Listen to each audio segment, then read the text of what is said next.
শাৰীৰিক প্ৰতিবন্ধকতাকো নেওচি জীৱন সংগ্ৰামত ব্ৰতী এগৰাকী মহিলা জন্মৰ প্ৰায় দুয়োটা ভৰি অকামিলা মহিলাগৰাকীৰ লংকাৰ কাকিৰ ২ নম্বৰ নাৰায়ণপুৰৰ মহিলাগৰাকীয়ে কিন্তু হাৰ মনা নাই এই প্ৰতিবন্ধকতাৰ ওচৰত কাকি চাৰিআলিত তামোল পানৰ এখন দোকান খুলি মুকলাইছে স্বাৱলম্বনৰ পথ আঁচনিৰ অভাৱ নথকা এইখন অসমত মহিলাগৰাকীৰ নাই এটা চৰকাৰী ঘৰ ভনীয়েকৰ ঘৰতে থাকি চলাই গৈছে নিজৰ জীৱন সংগ্ৰাম এগৰাকী মহিলাৰ কাষৰ পৰা আমাক পৰিৱেশ দেখুৱাব আৰু তেওঁৰ সবিশেষ কথা বতৰাখিনি জনাব তেওঁ কিদৰে চৰকাৰী আঁচনিৰ পৰা বঞ্চিত হৈছে কিদৰে তেওঁ জীৱন সংগ্ৰাম চলাই নিব লগা হৈছে সেয়া আমাক দেখুৱাব আমাৰ লংকাৰ সাংবাদিক সঞ্জীৱ শইকীয়া হয় আমি উপস্থিত আছো লংকাৰ ২ নং কাকি এগৰাকী সাহসী মহিলাৰ ওচৰত যিগৰাকী মহিলাই তেখেতৰ শাৰীৰিক সক্ষমতাক নেওচি সমল প্ৰত্যাহ্বান জনাই তেওঁ জীৱন জীৱিকা উলিয়াই আহিছে আৰু কৰি গৈ আছে এখন কঠোৰ জীৱন সংগ্ৰাম আমি কেমেৰা সহযোগী সেই মহিলাগৰাকীক আমি দেখাব বিচাৰিছোঁ এগৰাকী মহিলা নাম ভৰিমাই বৰা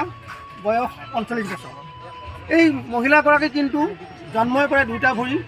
বিকল এই 2টা ভৰি বিকল হোৱা স্বত্বেও এই মহিলাগৰাকী কিন্তু একাংশ লোকৰ দৰে আনৰ ঘৰত বা ৰাস্তা পথে বা ৰেল ষ্টেচনে ভিক্ষা খুজি খোৱাতকৈ তেওঁ নিজে কঠোৰ জীৱন সংগ্ৰাম বাছি লৈছে যে তেওঁ যাতে এই দোকানখন আপোনাৰ দেখিছে এই সৰু ঘুমটি দোকানখনৰ জৰিয়তে যাতে তেওঁ নিজৰ জীৱনটো আগুৱাই লৈ যাব পাৰে নিজকে যেন তেওঁ পোহপাল দিব পাৰে তাৰ তেওঁ ব্যৱস্থা কৰি লৈছে আমি পোনে পোনে সেই মহিলাগৰাকীৰ ওচৰত বাইদেউ আপোনাৰ এই যিটো ভৰি বিকল এইটো জন্ম পায় নেকি জন্ম পায় ন জন্ম পায় এই দোকানখন দিয়া কিমান বছৰ হ'ল আপোনাৰ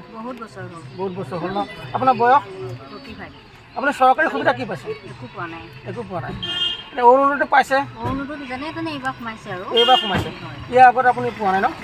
এনে চৰকাৰী ঘৰ পাইছে নাই আপোনাৰ মাটি আছে নাই মাটি আছে এই চৰকাৰী চাউলটো এইবাৰ দিছে না আপুনি থাকে ক'ত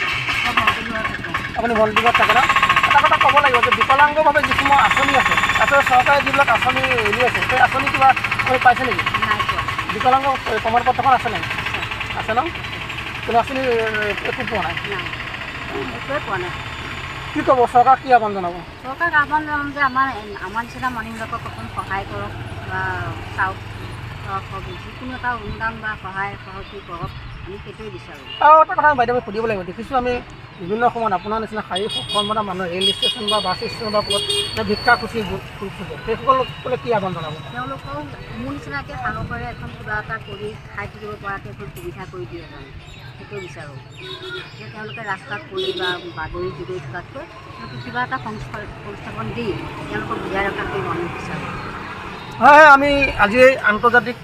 নাৰী দিৱস পাক মুহূৰ্তত এই সাহসী মহিলা হৰিমাই বৰালৈ আমি ধন্যবাদ জ্ঞাপন কৰিছোঁ আনে যোৱা বাটেৰে নগৈ তেওঁ এই মহিলাগৰাকী ধন্যবাদ জ্ঞাপন কৰিছোঁ আপোনাক সঞ্জীৱ শইকীয়া আমাক সেই মহিলাগৰাকীৰ জীৱন সংগ্ৰামৰ ছবিখন